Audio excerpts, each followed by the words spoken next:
Parangalan at kinikilala natin ang mga magigiting na mamamayang Pilipino. Yun. Tulad nitong isang janitor ho dyan sa NAIA. Ewan ko ba't ba ito Nilalapitan. lapitin ng mga mapupulot. Ano? Nakapulot na naman. Natatandaan nyo ang pangalan ni Ronald Gadayan. Si Ronald Gadayan na binansagan ng si Honesto. Si Ronald Honesto Gadayan. Yan. Dahil hindi lang not once, not twice, but many times. Many times. Na nakakapulot at isinosole. At hindi lang pangkaraniwan kung batsero yung Baka mga 50 milyan. hindi lang basta-basta mga 10 piso o daang halaga o libo. Milyon. What? Milyon na. Si Ronald Gadayan, kausapin nga natin na maikli. Ronald, magandang morning. Si Ka Jerry at si Ka Tunying ito. Magandang umaga po kay Ka Tunying at Ka Jerry Baha at sa mga sanay kinig at nanonood sa mga DCRH po. Ronald, meron ka na namang napulot? Opo, yung isang araw lang po, bali April 7, 2025. Nitong Lunes. At lang po, malit siya na bag na malit lang. May pera siyang 44,000, may alahas, may mamahaling cellphone at cheque. At nakuha rin po kahapon, nakakuha rin po na may-ari kahapon na may papel po siya. Natutuwa kasi sa kakamadali niya, naiwan niya yung mga passport at saka pera. Hindi niya akalain kasi marami na pong naiiwan sa mga airport na hindi minsan namin nakukuha, minsan pasero din po nakakuha. At kasundan pa ng 100,000 na nasa sobre, pera po siya cash, nawawalis ko habang, nawalis ko po habang nag-release po ko. Kailan naman yan? Surain pala pera. Kailan naman yan? Ronald, kailan naman yan? March 27. Ibang araw naman. Ibang araw. 100,000. 100,000 sobre. Pera nasa sobre mismo? Opo, cash po siya, cash. Isang pangalan. Paano yun? Nawalis ko po siya. Bali March 27, 2025. At kasundan pa ng isang alahas na naiwan sa loob ng CR at 300,000 cash na mabigat. Nakuha rin po siya ng galing Japan. Ano po yan, yung February 27, 2025.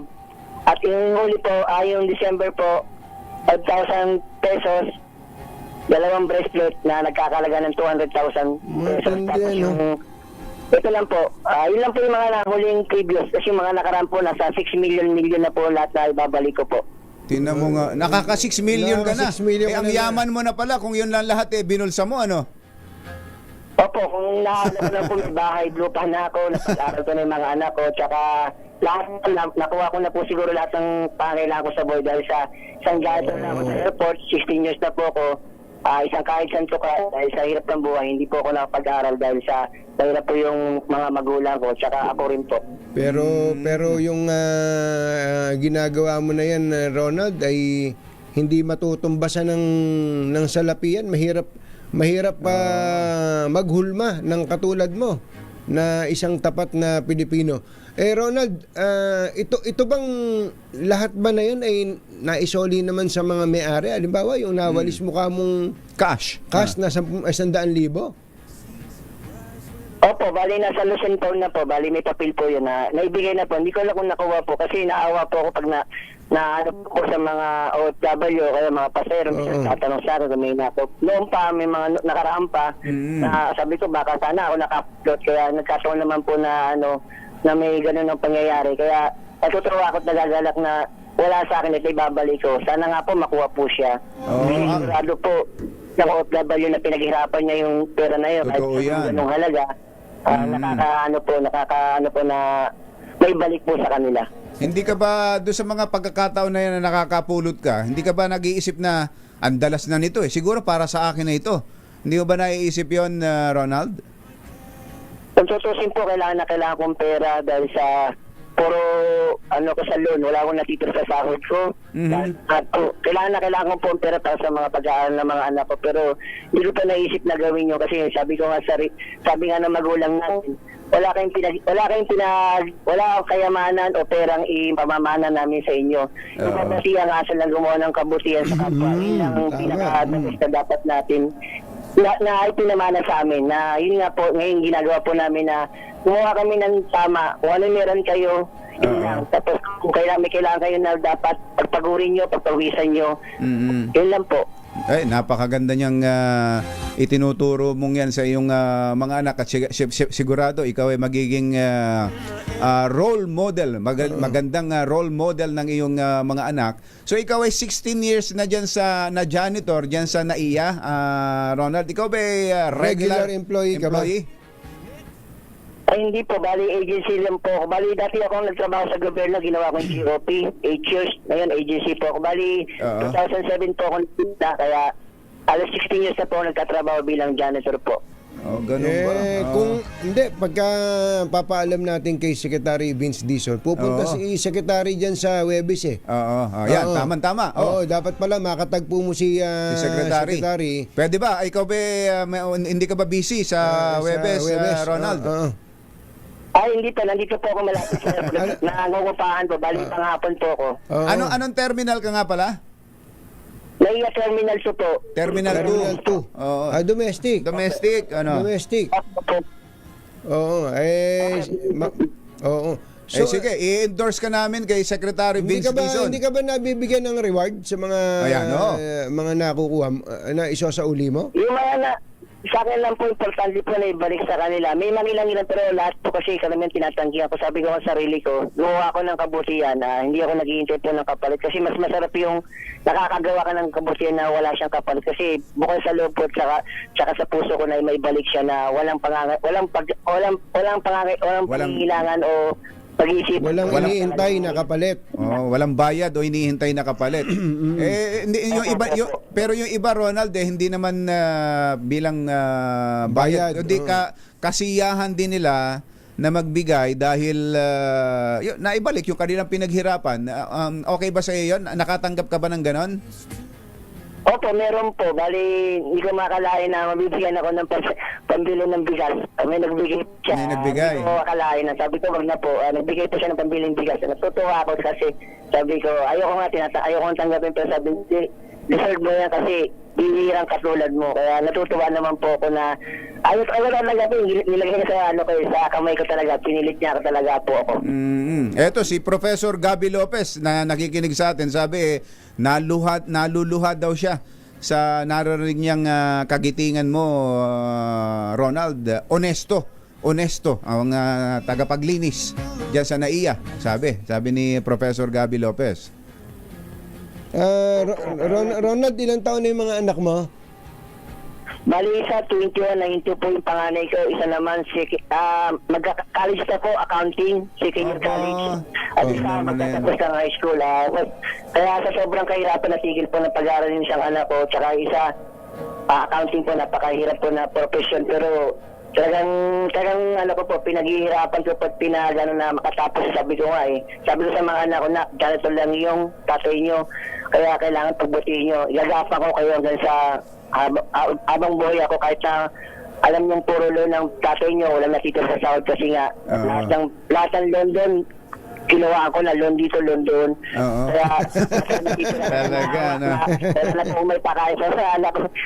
Utang na naman po kasi doon lang po ako nagigipit sa sobrang hirap. Kasi sabi ko nga, kahit na dumating yung mga pagkakataon na kailangan ko ng pera, ayun na, pambayad mo na sa mga loan mo. Pero hindi ko pa rin naisip, sabi ko nga, masama po kasi yun. Sabi, mas maganda yung nakakahiram ka kahit may tubo.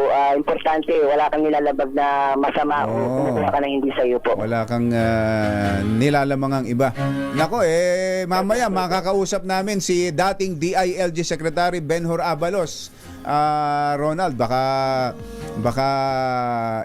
okay lang ba sa'yo kung may mga magbibigay ng tulong sa inyo, lalo na sa mga anak mo sa pag-aaral?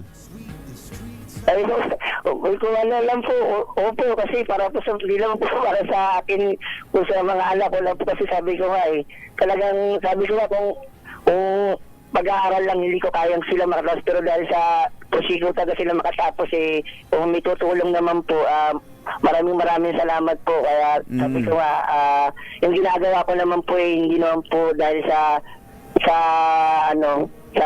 aking pagkabayanin. Gusto ko lang pong tumulong sa kapwa. Saka hindi lang naman po yung mga Pilipino na popular natin, may mga banyaga rin po natutuwa at nagagalak na napakapangit lang inahin ng airport, pero sila nagulat sila kasi siguro mga 10 foreigner na ang napulutan ko na cellphone, pera, alahas at pinasila ako. Binibigyan nila ako ng pabuya. Sabi ko, ang pabuya ibigay nila sa akin, ipagkalat nila sa kanilang bansa na mga Pwede ka na mag-senador. Nanakaw. May natitira pa pong mga katulad namin na mga Pilipinong gumagawa ng kabutihan.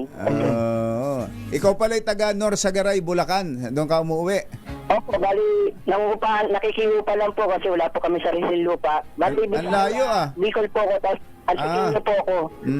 Opo, Bisaya. Kaya may kukonekta ka rin namin sa Department of Housing kay Secretary Jerry Acosar para ma-prioritize ka sa pabahay. Mas maganda, malapit dyan sa airport, dyan ang trabaho mo. Oo nga. Yun ang mga dapat na itong mga batang itong mga katulad ni Ronald ang nabibigyan ng ayuda. Talaga. Yung ayudang pangmatagalan dahil ito'y nagsisipag tapos ay magandang larawan pa ng mga mabuting Pilipino. Salamat, Onesto, Ronald Gadayan. Nasa amin naman ang number mo. Nasa amin ang number mo. Ililink up natin yan sa mga dapat. Pwede. Sige. Pinabati ko po lahat ng katrabaho sa NAIA Terminal 2, mga janitor, mga kasamahan ko. Sabi ko nga gawin nila akong inspirasyon. Yung nangyayari sa akin, magagawa nila. Sana lahat ng empleyado sa airport maging tapat. Hindi lang naman lahat ng Pilipino maging tapat po. Kasi sabi nga nila, mas maganda yung pinaghihirapan kaysa kumukuha tayo ng hindi sa atin. Una, mahalin natin trabaho, Diyos at pamilya. Kung naiisip natin lahat yun, hindi po tayo makagawa ng hindi maganda sa ating kapwa.